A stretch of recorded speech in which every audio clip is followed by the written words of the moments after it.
And now, Move the Sticks with Daniel Jeremiah and Bucky Brooks.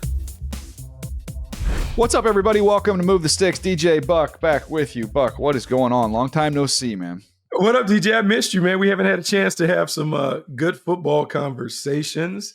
It's crazy because we have the run-up to the draft, then we have the immediate reaction after the draft, then we kind of go on vacation and kind of decompress for a week. And DJ, I'm not going to lie. Last week after doing Path to the Draft the whole season, last week I didn't accomplish much, DJ. Didn't do a lot. Can't say that I really accomplished a lot. I mean, I got up and worked out a little bit, but there wasn't a lot of work that was done. And then I'm starting to get back into it, looking ahead to next year because everyone was talking about the quarterback class. Yeah. So I was like, is quarterback class really that? So then I started digging in. I was like, yeah, I can see why there's a little excitement and why people might have punted on some first-round picks this year. They have multiple next year because there's a very intriguing collection of quarterbacks that can hit the market next year. Hey, no doubt. It's that time of year too for me where it's fun to let the last draft settle a little bit, and we're going to get to some of the recap stuff because we didn't have a chance to talk a lot about it. So we'll get to that today. We're still going to revisit what we just saw. But like yesterday, I talked to my buddy at Ohio State because I was like, what's next? What's coming? So like he kind of gives me a lay down and don't worry, Buckeye fans. I know you lost a lot of players. You're going to be just fine. So just kind of like making those phone calls, catching up with people, like what's coming, like who are some of the guys people were excited about. And then really truthfully, Buck, like, man, where is everybody? Like, where did people transfer? Like who's where, like the Cal quarterback, who's an interesting player. He's at Indiana now. So like trying to just kind of touch base of why did these people leave and why are they here and who are they with? And so it's kind of like, it's like opening up a new book is the way I would look at it. Like we kind of finished the last book. It was a great read, but man, this next one could be a thriller. I'm excited about this next class. Yeah, no, the class is different. And we are seeing some of the fallout from NIL where people are staying in longer. Look, I think that is a good thing when it comes to development that we've had so many guys stay in. I think the opportunity to play more ball brings about a polished player. And I'm gonna say this, and I use this from my Jaguars experience in terms of talking to people down there, how they're going about doing business. DJ, there was that conversation about teams this year in the draft really putting that extra box on who really loves ball. Mm-hmm. Because now that before we used to talk about guys didn't get money until they got into the pros, well, now they're getting money in college. And so what you're able to better assess now is who really loves it and who is doing it because, oh, this is cool to do. I made some money and all this. That has been a huge conversation. The passion really matters. And the way people are judging it, DJ, is who opts into stuff. Mm-hmm. So at an opportunity where you could sit out a bowl game or not, do you opt in or do you opt out? When you have an opportunity to go to the Senior Bowl, do you do the practices but then opt out the game, or do you do everything because that's who you're about? When you have a chance to work out at the combine, do you opt in or do you opt out? They're beginning to make these assessments on, hey, the guys that really love ball, they want to take advantage of every opportunity they have to show people that they love ball. That is kind of becoming a separating factor between those guys that kind of stay on the board and those guys that are like, yeah, he's good, but he's not for us. Yeah, that's going to get me to my point here because I want to get to It's Time for Hot or Not, brought to you by Wasabi Hot Cloud Storage. Because, Buck, I think you can learn a lot through that process. Who opts in? You're trying to find those guys with football character. And I think that there's still more. We need more data. Like we need more time to be able to sort out, okay, how much of a difference is this really? But I think that is definitely a point people are making. The one thing I want to hit on with you is I've learned over the years to be anti-immediate results and opinions on these mini camps, man. Like over the years, there's just been too many times. Like I've got the Zach Wilson throws from the first couple practices with the Jets. I've heard the feedback about guys and how impressive they were.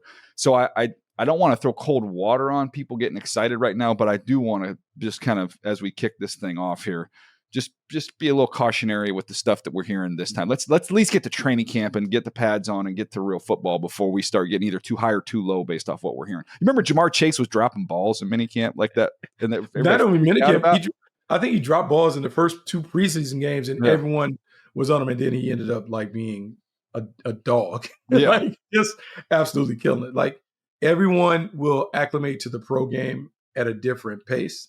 In a perfect world, you would like to see your top guys kind of jump into it and assimilate to the game, but it's a different game. And it doesn't matter whether you're a first rounder, an undrafted free agent, there's a transitional period that everyone has to undergo before they're ready to be a pro. Yeah, it's just a good reminder. Like we're going to take it all in and get all this information we can on guys and how they're performing and those things. But just be a little bit careful here. So I want to make sure before we got to anything else, I wanted to put that little cautionary note out there. That was this week's Hot or Not segment, brought to you by Wasabi Hot Cloud Storage. Store more and do more with your data. Try them for free at wasabi.com. Buck, but we're going to get to this draft here in a minute. But before we do that, we haven't had a chance to talk about some of the things that have happened around the league. I don't think we've talked about the Pickens thing. What was your takeaway on George Pickens to the Cowboys? A few different things. Is funny, right? Because leading up to the draft on one of our shows, Path to the Draft, you said, I feel like I need the Cowboys to be bold. Mm-hmm. And I think at the time you proposed them moving up to take Travis Hunter, something to ignite, upgrade the talent, get the fan base excited, all of those things. So they didn't do that on draft night. They went the course that the Cowboys have typically gone when they make good. They added another offensive lineman to kind of create that wall that they love to have up front. But then post-draft, they go and get a guy who has superstar talent in George Pickens to pair opposite CeeDee Lamb. Now, as a player, George Pickens is tantalizing.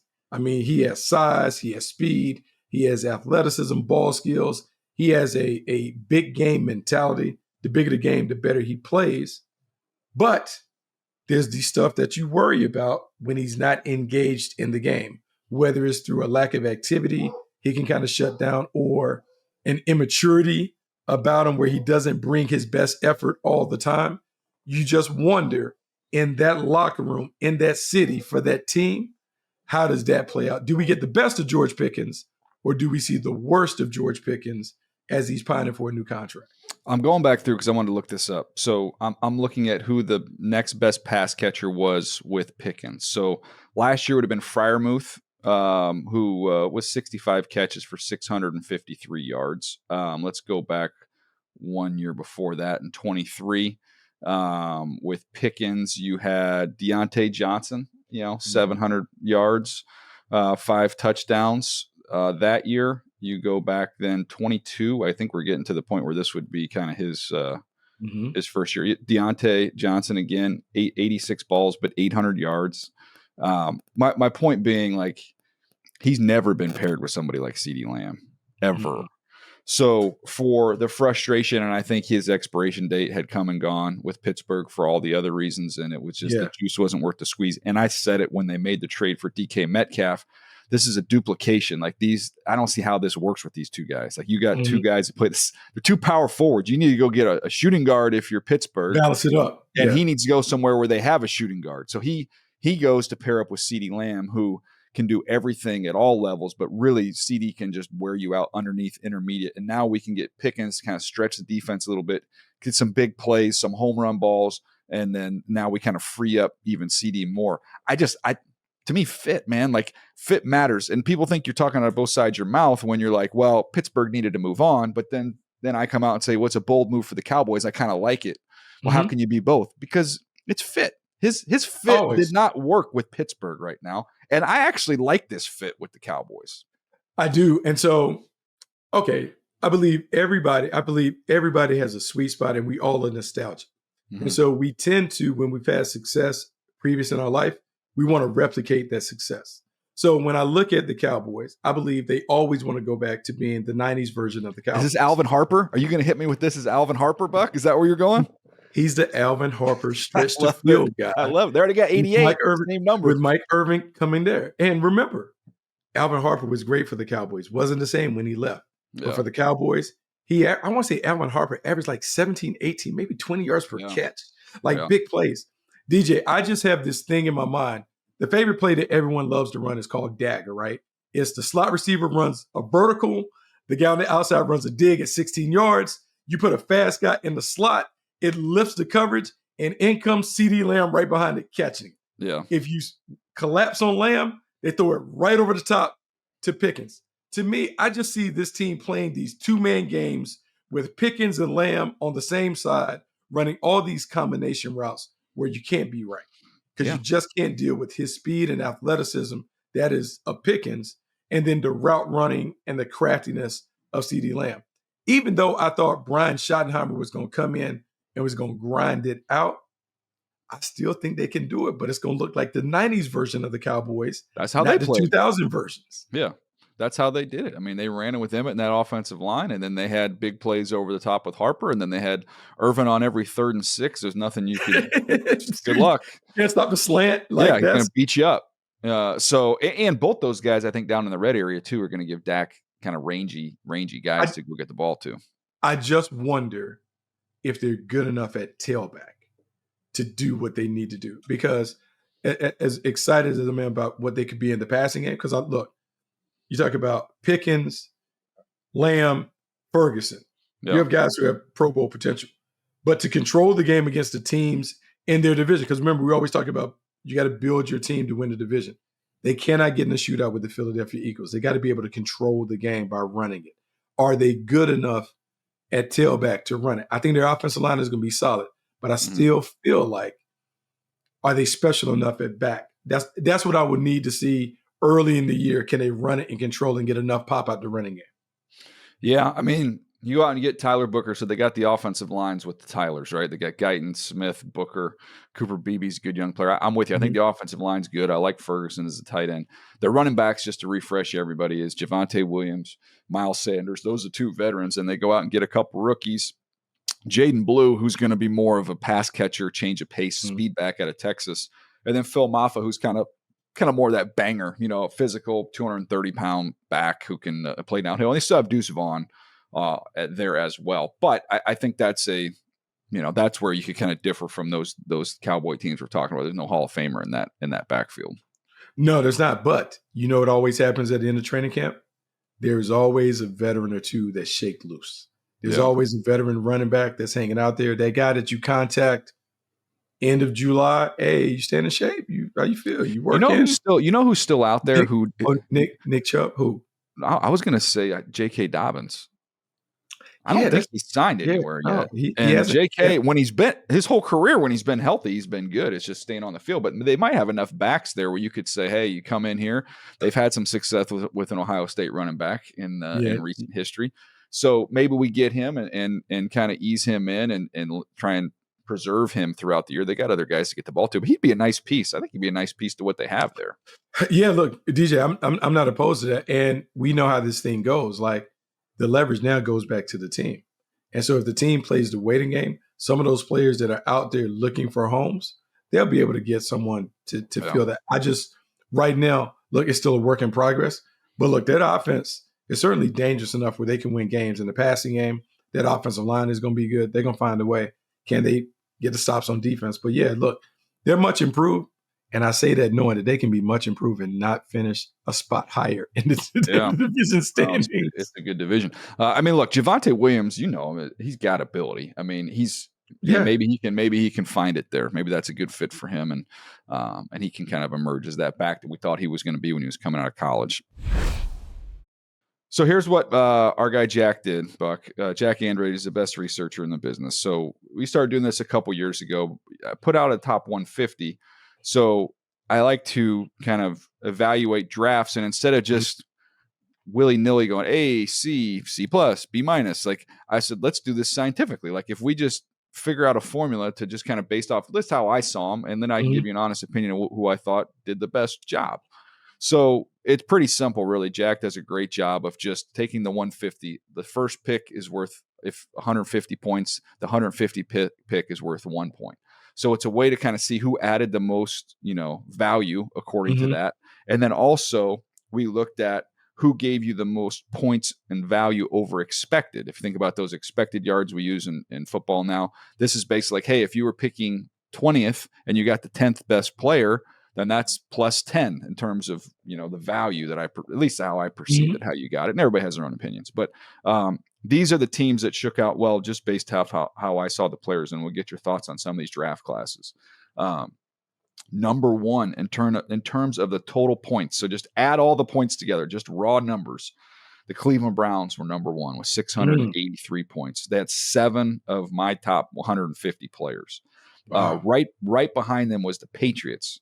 And we talked about them previously about we liked what they did. They also had 7 top 150 players with 648 total points. And then the Seahawks were next with 6 150 players, 547 total points. So the Browns, Patriots, Seahawks, those are the 3 teams who also showed up on the most total points over expected. So not only to get the raw number of what I think are good players, but they got them with value. And that's so of the 5 teams on those 2 lists, those are the 3, Browns, Patriots, and Seahawks, that show up on both of those lists in terms of sheer volume and value. It's funny, right? Because there are people that talk about this, and we've talked about it. Like, the draft is the ultimate crapshoot. No matter what we think we may know about it, no one really knows. And so you want to give yourself more opportunities to take advantage of those players.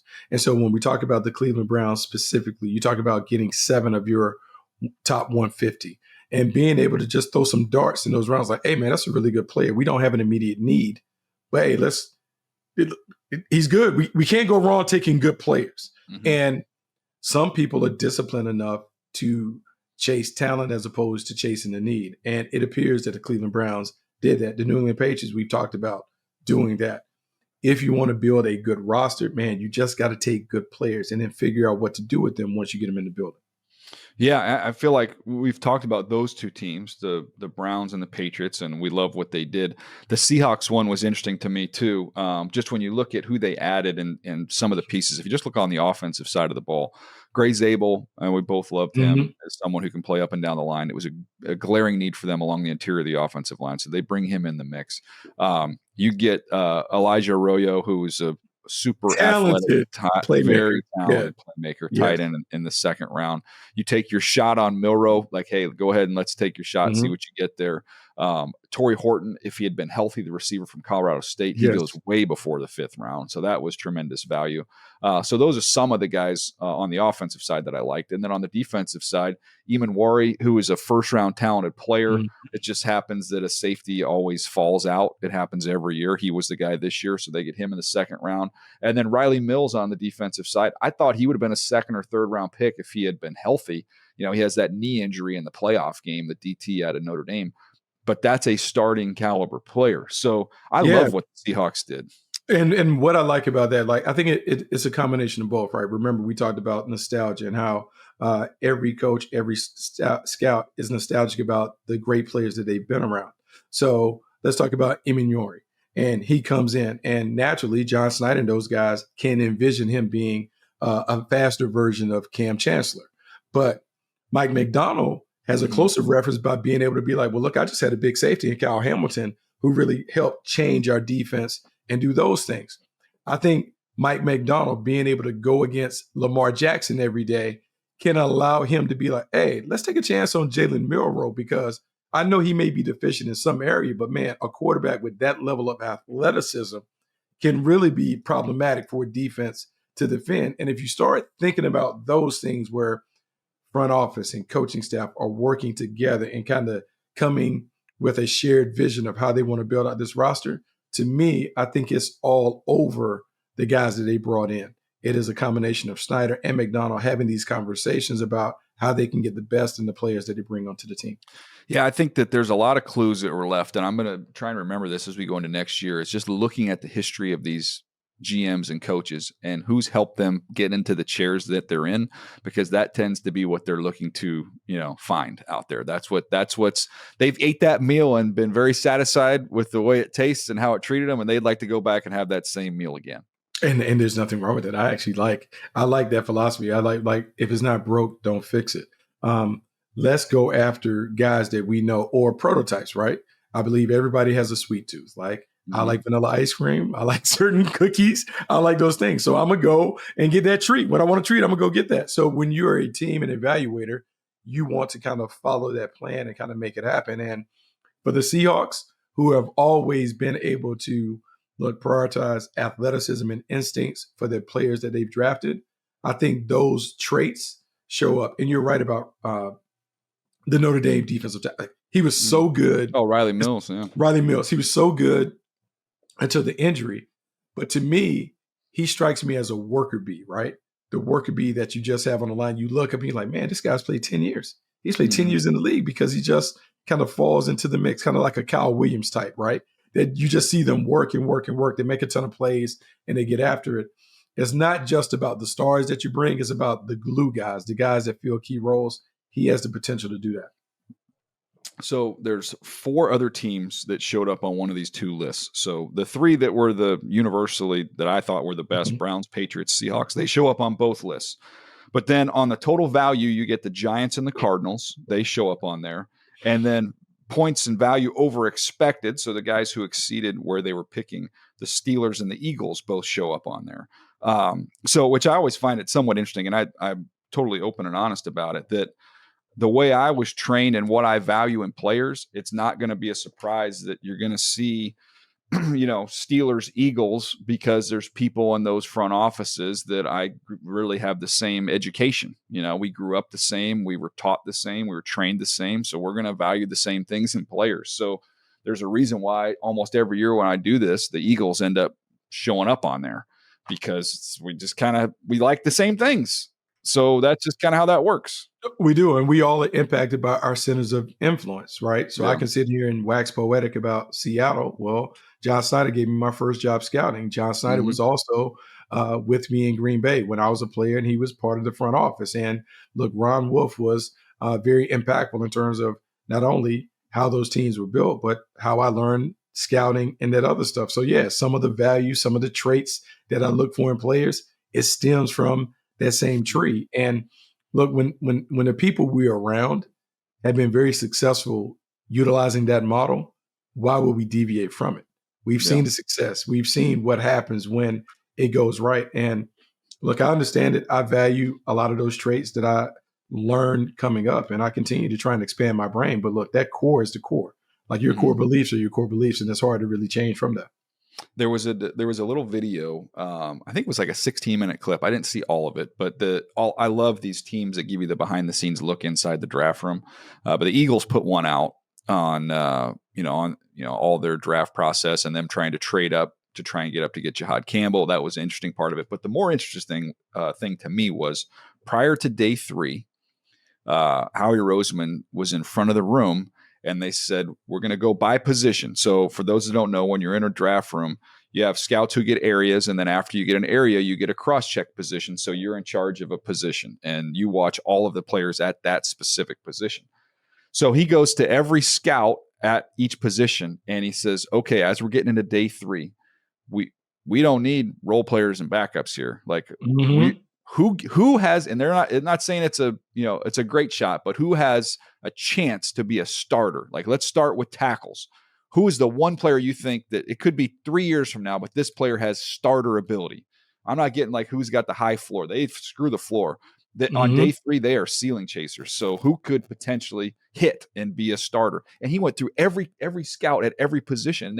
And they got a bunch of those guys. Even like McCord, I think, was the quarterback. I think our buddy Dave. I loved him. Yeah, Dave Caldwell was like, he's got a chance to be a starter. Yeah, Kyle McCord, boom. Okay, that we're going to target him. Okay, let's go to the next position. Boom. Like, and to me, that was the way we did it in Baltimore as well. Like, I remember distinctly, we've talked about this before, but I remember. Well, yeah, but even just like, hey, we're going to take a quarterback in the 6th round, and it was Derek Anderson versus Fitzpatrick, and I had done the quarterbacks, and look, and Ryan Fitzpatrick had a long career and started and really was more consistent career and performer, ended up being a much better player than my grade. But the question was posed to me, like, who could you see being, who has the upside? Who could be that? I'm like, well, I think Fitzpatrick's going to be he's going to be in the league for a long time because he's so smart and tough. He'll be a backup forever. But I said, Derek Anderson, 6'6", big arm. Like I could see him being like a starter. Like, and Derek Anderson didn't play as long, but Derek Anderson was a Pro Bowl player for a year. Yes. Derek Anderson had some high highs. So even though Ryan Fitzpatrick ends up being the better player, we were just chasing the ceiling. Okay, so DJ, the way I was taught, like day three is about the redeeming qualities. What are the redeeming qualities that can make a player a starter or something like that? So you talk about don't chase the floor. Who has, like, we're swinging for the fences in these things, like, because we've already said that, hey, our first 3 rounds, we're trying to find starters. So now these are gravy picks, right? Yep. And don't let anyone tell you otherwise. When we're in the 4th through 7th and undrafted, we're not expecting any of those guys to do it unless we're chasing the traits. And you're chasing those superstar traits, the things that could, what we call the superpowers that could make them stars. So when you talk about a Derek Anderson who had height, he had arm talent and those things. He was inconsistent at Oregon State, but you're chasing, if everything goes right, what could he be? Mm-hmm. That's where those things play out. And that's how you should treat those things. And so you talk about the Eagles and Cal McCord. I honestly felt like Cal McCord was one of the best gunslingers in this draft class. Watching his game grow from Ohio State to Syracuse, I was like, man, I think this guy has something to him. So look, if I'm going to throw a dart, I'm going to throw a dart at someone who has traits like that. Another example would be last year, Joe Milton in New England. Man, he got a lot of traits. He got a big arm. He has some of this. If I'm going to go down, I'm going to go down with somebody who, man, if it hits, cool. If we strike out, it's not costly. Like, what are we doing? And so now the Patriots are able to parlay that into another pick. I mean, to me, that's how you're supposed to play the game. Yeah. And look, that's our opinion on that. But I think if you looked at the Patriot dynasty, a lot of their picks, now they took a couple flyers, look at some of the conversions, but a lot of their guys were like, oh, this is a special teams player. Like, he's going to just do this, or he's just going to do that. And he can kind of just have this little role. We're going to be the team of role players. So this guy can do this one thing. Like, there was not an upside chasing mindset there. But I also think sometimes when you have the Hall of Fame quarterback, the Hall of Fame coach, I think allows that you to do it. That allows that's you to do rare. it. But make no mistake, this is a league where the most talented teams typically win more times than not. Yep. It's an anomaly that a team is not supremely talented. That is one of the last ones standing at the end of it. You have to have talent to win. And look, I've heard this from coaches. There is not a great coach who has done it without great players. So if you want to be great, the easiest way to go down that path is to go get a bunch of great players. And that enhances your opportunity to win. No question. All right, Buck, as we come down the close here, I want to go through, again, Jack has pulled out who the best value was just based off my numbers here, based off my rankings for each round. So I'm going to rip through them. I'll hit you. I'll get you the name, and you just give me kind of one thought on why you like it. All right, you ready? Philly, Jahad Campbell was my 12th player. He was the 31st pick. I love it. I know the Eagles don't get linebackers, but after dealing with Zach Bond and seeing how versatile his versatility enhanced their defense, I'm all about it. The fact that he was there at the bottom of the first round, just from a value and a talent standpoint, you have to pull the trigger. Yep. And I think also Philly having so many of these linemen locked up and having guys on rookie deals, it allowed them the luxury of being able to do this. Again, I think it is a luxury to take a linebacker, running back, tight end, what have you in the first round, but you got to have the rest of the house built. They got the rest of the house built, so they could take that luxury and they get a big time player. Second round, for obvious reasons, Mike Green to the Ravens was my highest rated. He was my 21st rated player. It was not anything football related. He fell to the 59th pick. Look, just had this conversation with a very prominent college football writer, and we talked about what I learned from Baltimore and Ozzie Newsome. I told you, I repeated the story, how Ozzie, when I was a young scout, talked about the thing that translates sack production, whatever, and it was on the heels of Terrell Suggs, sizzle, coming over, ran a 4.8, but was the NCAA record holder in sacks. When I look at Mike Green and I look at his sack production and I look at how he plays and those things, to me, he had Raven written all over him. I am not surprised he ended up in Baltimore. By the way, I spoke to that same writer. We haven't talked yet, but the article that is coming out is going to be a fantastic fabulous article. And I can't, when it comes out, I'm going to what we said. It'll all be on the record, so we'll be quoted. We'll both be quoted in this article. It was so I'm telling you, unbelievable. we I went got a down chance memory to- lane. I We got a got to have chance that. to- We're going to have said person on because I want to discuss it with him. But it's I had a chance. fantastic. I had a It's chance to fantastic. pull out that old report out of the garage. Oh, yeah. Yeah, those Oh, yeah. quotes, those quotes from That's from that old fantastic. report. All right. In the third round, my 55th ranked player, Jared Wilson, the center from Georgia, he goes 95 to New England. So that was plus 40 points of value there in the third round. So Jared Wilson is funny. DJ, and it's funny because sometimes when we do the TV thing, we don't get a chance to talk about the players. Like so many of the players are kind of glossed over because we play the hits when it comes to TV. But look at Pivot. Jared Wilson was intriguing.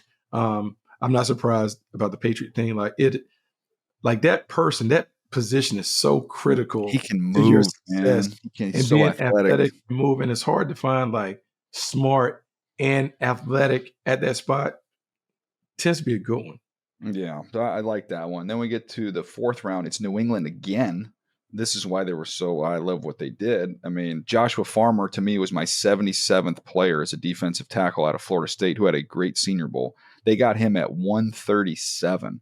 And I don't have it in front of me, but I think there was some injury concerns or durability, long-term question marks there. But as a player, shoot, at one point in time, he was in my top 50. Like, he's a good player. They got him in the fourth round. It's funny. You talk about Farmer being in your top 50. There are a lot of people that talked about him and his work ethic and how hard he played and what he would add to a team. Sometimes, DJ, on draft weekend, things just get sideways where guys just kind of fall through the cracks through no fault of their own. And every time we look back at a draft, we're like, man, I don't know how this guy get to the fourth round. He could be one of those guys that we talk about when we revisit the draft in a few years.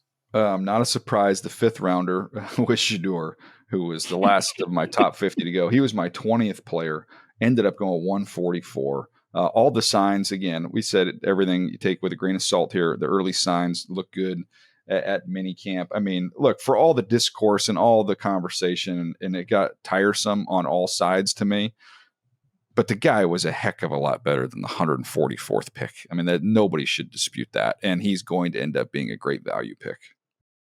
I think so. It might have upset the apple cart in Cleveland in terms of how they wanted to do things, but they'll look back and say it was a really great pick for them. Mm-hmm. There's no doubt people can say whatever, whether you like him or not, the personality, there's no way as a player, he was a fifth round pick. There's no way. No. And so the Browns pulled the trigger. They created a bit of a circus maybe around it because he's so prominent on social media in terms of like people either love him or hate him. But there's no doubt he's good. And whatever the clips are that they put out there about him throwing and making passes, whatever, it's not surprising. But now for him, it has to carry over into production when he gets his opportunity in the preseason, whatever. I will say this, though. I will say his approach, the attitude and stuff that he's exhibited behind the mic and on the field and the way that his teammates have talked, I would say that has been a good thing. And I won't say it was negative before, but a step in a positive direction in terms of changing the perception, maybe internally, on how he would be if he had an opportunity to be the quarterback. Don't you think there's part of him that's just kind of excited to actually like go away? Like, this is the first time he's not being coached by family. Like, it, in some ways, and obviously Deion did a phenomenal job of training him up and getting him ready to go. And the guy's an NFL player, but there's also got to be something like, man, it's kind of nice having some new voices, like, you know, a little bit. But here's the thing. And here's what I cannot, and I haven't been able, like, I thought that there was going to be a natural connection between him playing under Pat Shurmur, who Kevin Stefanski worked as a quarterback coach under, and him being able to easily assimilate into whatever the Browns are doing. I don't know. Maybe there's not that connection, whatever. But I always thought that would be a natural thing. I will say, listening to the mic'd up with Tommy Rees and how they were talking, to me, we've always felt like this system was the right system for it. Yeah. He got to it, not the way that we thought, but he ended up getting into the system that we felt like was best for him. Now it's about him taking advantage of the opportunity.